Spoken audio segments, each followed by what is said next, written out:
The mission of the Jacobs Foundation is to foster productive youth development by unlocking young people's potential and promoting their personal and professional development.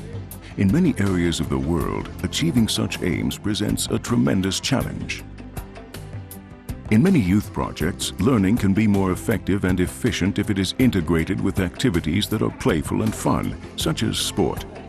That is why the Jacobs Foundation and the United Nations Office on Sport for Development and Peace decided to organize a forum. Its objective was to investigate the potential of sport as an instrument for youth development.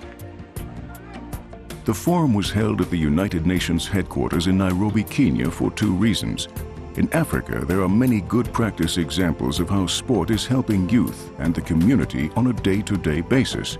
What is more, in 2010, all eyes will be on sport in South Africa during the FIFA World Cup.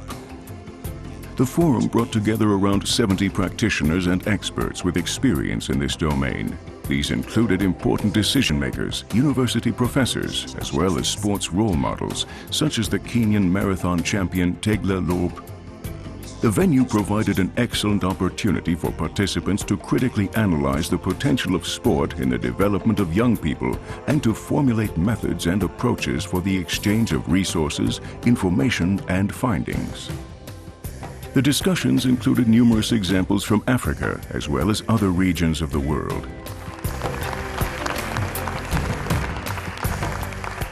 How can we use sports worldwide as a tool to achieve, I would say, nearly all the Millennium Development Goals? I can see many links between sports and the Millennium Development Goals. How can we achieve this goal through sports? We should really put more emphasis on sports, being a motivation. If you talk about team sports, you are already in life skills. And that is one reason why we wanted to have this conference. I think sport is very important because one can achieve a lot with sport, especially with adolescents and children. Sport gets them involved in team activities. They can enjoy themselves, have time to play, and at the same time, they learn something.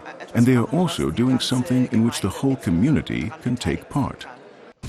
The forum also gave Wilfried Lemke, Special Advisor to the UN Secretary General, and Christian Jacobs, Chairman of the Jacobs Foundation, an opportunity to see some of the sports projects that have been started in Nairobi. Kibera and Mathare slums in Nairobi are among the biggest in Africa. In areas such as these, where young people face compounded challenges related to poverty, disease, and conflict, and lack opportunities for advancement, sport has a unique capacity to advance productive youth development. By arousing the interest of the youngsters through sport, it is possible to get them involved in team activities that help them to acquire more positive values. Sport provides them with an opportunity to release their energy in a less aggressive manner and can enhance identity formation and self-awareness, as well as improve life and social skills. We use sport for development purposes worldwide. We don't just get the young people to play football. There are other areas in which they are trained, and that is what makes this project so valuable. It is about teaching the youngsters about health matters, AIDS, HIV prevention, drug misuse, and that we don't want them to get involved with alcohol. We want to keep children and adolescents away from alcohol. We want to give them hope, future through sport. Sport is a means to an end, a way to lead them to a better future. Durch Sport. Der Sport ist das Mittel zum Zweck, sie in eine bessere Zukunft zu führen. The objective must be, where possible, to create a new social culture. If this new social culture isn't created for young people, then it's very easy for them to take the wrong path, and there are many traps they can fall into. That's what we find so fascinating to observe here. Not the individual projects or that it's possible to organize football matches.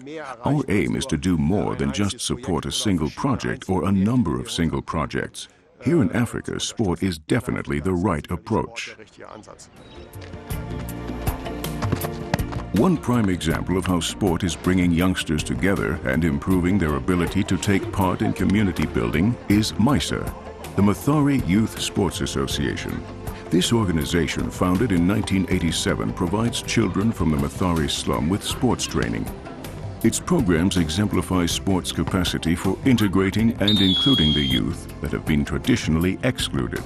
The lessons they learn go far beyond the skills needed to kick a football. MISA gets the youngsters involved in leadership training, environmental cleaning, HIV/AIDS awareness programs, and other community service activities.